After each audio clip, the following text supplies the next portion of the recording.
In case you missed it, the Chicago Auto Show is going on right now, and if you're watching this later, it's probably over. But I'm at the Chicago Auto Show, and behind me is the Volkswagen ID Buzz, which is coming to the United States in the 2024 model year. I've already seen it in Europe, but yeah, you'll be able to buy this year. So what I'm going to do in this video is just do a quick exterior and interior walk around, show you some of the clever features, and I'll even crawl into the third row. I'm Jill Ciminillo, and this is the car du jour that I am looking at today. So we'll just start with the exterior. I really like how this looks. When you come around to the side, I mean, yeah, it's a minivan. It's definitely a van with the sliding rear doors. But what they've done is they've actually made this look really cool. And frankly, it's certainly a throwback to the models of yore with the old Volkswagen van. But they've totally modernized it, and you can see, you know, from the sliding signature in the front, you know, that's going to look a lot like the ID4 that they have with the SUV, and this is even the lighting signature they've started going to on the non-electric vehicles. So I don't know, I really like how this looks. I've always liked how it looks. I'm super excited that it's finally in Chicago so people can see it. You know, I think this is the first time it's actually been on the show floor here. I've seen it at other auto shows, but this is the first time here. So true to minivan roots, you do have this cargo space here, and Volkswagen has accessorized it with these little bins. But unlike other minivans, you're not going to have this deep well that goes down, and I don't know if that's going to be a problem, because usually that's how you carry stuff for 7 people. This is a 7-passenger vehicle, and I don't know if this right here is going to be enough to carry luggage for 7 people. As I mentioned, you know, most minivans, you have this well that goes down. You probably can't do that because of the electric battery. And so you're going to be missing out on some cargo space here.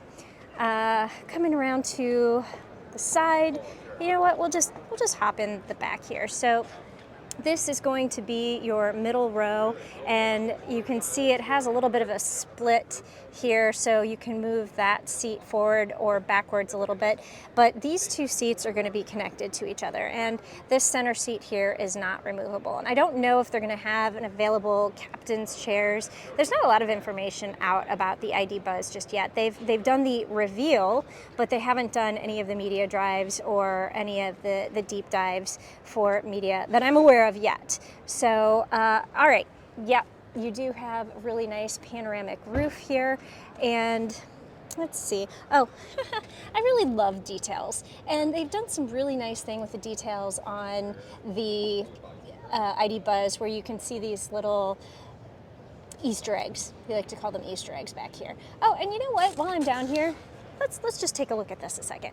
A lot of times when you look at a third row, the seat is really close to the floor, but they've done something kind of interesting here where they've got a little bit of a step. So I'll climb back there and we'll take a look at what that looks like and if there's actually really good knee room. But I like the idea of it. I like what they've done there. So hopefully it pays off in actual fact that you can, you know, actually be comfortable. So before I do that though, I'm gonna step in here and look. You've got a little hand grip that will pull you in, and this is, you know, a decent seat. This looks like it is in a further back position, and as you can see, like, I still have a lot of foot room. My feet aren't going to get trapped there. I've got, I would say, a solid foot between my knee and the back of this seat. Again, one of the benefits of being in a minivan. So they have a lot of clever features in here, and one of them is this tray. So you can kind of pull it up and you can pop it into this position, and if you wanted to, you could put a tablet on here and watch a movie. And I was trying to figure out, this doesn't look like a cup holder, but I wonder if it's supposed to be for cords. So you could put your thing, like your tablet, your computer, maybe, I don't know, on here, and then you could stick your cords through there. I don't know what that's for.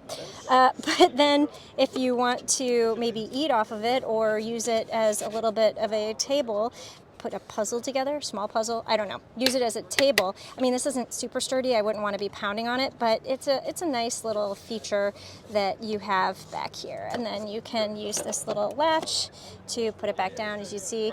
I don't know if this is going to be standard or if this is an option, but it is a nice feature that is available on this. And then you have this little pocket that you could put your phone in, or I don't know, hide something in there. But I like that idea. I love clever features. So looking at the front of the vehicle, or the front seat, you have a very streamlined interior. And if you've seen the Volkswagen ID4 at all, you know, this is going to look very familiar to you because you've got the behind the wheel gauge, and then you're going to have your shifter right here, and you have, ooh, interesting little charge ports right there, but the large screen in the center, a place to put some of your devices right there. And I mean, this does look very Volkswagen-like in the current climate situation. What's going on here? So you have a tray here. I was gonna say, is this like a movable console or what's going on? But then you have a tray so you can hide some stuff in here if you're gonna go inside someplace and you don't, want to take your phone in, but you don't want to leave it sitting out anywhere. So that's a nice little hidey hole. You've got your like little center console area. That I don't like that this is open. I'll be honest with you, I don't like that. But you have, oops, didn't mean to close the doors, but you have, oh, okay, so you have your cup holders here, and that is a nice feature. So they're not here, so this is going to be more of a center console area to store stuff, and then you have your cup holders that kind of pop down, and if you don't have a beverage, you can pop it back up and you can, put stuff here too.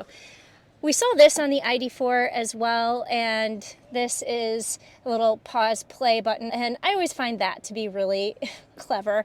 I love it when people do things like that. I love it when automakers do that. However, this we also saw on the ID4, and I think it's weird. Start, stop, engine. There's no engine here. This is an electric vehicle. So that's a little bit disappointing that they left the stop-start engine in there, not an engine. All right, so let's see. We'll come out this way because I accidentally shut the door on the other side, and then we will climb into the third row. Okay, so this is really nice. What they've done here, and we saw this on the Atlas Cross Sport, is you can pop the seat forward, and with the way this space is, you can actually leave a car seat in most instances in this space, and you're not going to disrupt it to put somebody into the third row. So I really like the utility of that. That's going to be great for families because you need the car seats in this row, and then you can put older kids back here, and there's a nice wide step for you to step in, and then when you come back, I'm going to point out there are only 2 seats back here, and I think this is power operated, so I don't think I can pop this up, but there are only 2 seats back here, which, let's see, I'll step back here. I appreciate that because when you put more than 2 seats in a third row, the person in the middle is going to be squashed. So I definitely like the fact that they only put 2 seats back here. So then coming back here, you have your headrest here. I don't know if that, ooh, okay, that's hard. You've got to push that up unless there's a power button that I'm missing. But okay, this is a roomy third row seat. My feet are not trapped at all, and again, I have a lot of space between my knee and the seat. I would say that's another like 8 inches. So, and it looks like this seat can slide back a little bit, but why would you need to do that? There was plenty of space between, the second row and the first row for leg room. So I love the fact that you have generous room in this third row. Now, remember when I was talking about that step that kind of came up? And what that does is that gives you really good support under your knees. because your feet aren't pushed up from a floor that's raised in the back. Now, very often in the third row, you'll see people sitting and their feet are kind of pumped up, and it's kind of an awkward position, but this is comfortable. There's some good support back here. And I will also point out these seats are really well padded, and the amenities back here, okay, you have USB-C and a USB, just a USB-C charge port. You have cup holders. You have, I don't know, I suppose you could put your tablets back here. But here's something else that's really nice in the third row, and I always love it when I see this. You have a large window here, and you don't often get the large window, and you get a little claustrophobic when you are sitting in the third row, but large windows. You also have a USB-C charge port here. You've got that, I don't know, device tray. I don't know what that is. And then another cup holder. Oh, that's going to be for seat belts and latches. But overall, I think that Volkswagen has done a really good job with the space and the volume of the third row, and just all around throughout the vehicle, you have a really nice amount of amenities and features. And I don't know how much of this is standard. I don't know what is going to be optional or available, but for this first look at the Volkswagen ID Buzz, I really like it. Of course, you do have to deal with the Volkswagen infotainment system and the lack of buttons and knobs and dials and all that stuff. But I don't know. This is a pretty cool vehicle. So if you are in the Chicago area and you have the opportunity to come down to the Chicago Auto Show, I think the Volkswagen ID Buzz is going to be one of the highlights of the show. This is located all the way in the back of the display floor. So you've got the back that, kind of around there. We're next to Nissan. But you'll have to come behind the Chevrolet display, and then you will get to see the tiny Volkswagen display. And then, I don't know, if you're curious, there's a cute little vintage 1949 Beetle right next to it. So that is the ID Buzz at the Chicago Auto Show.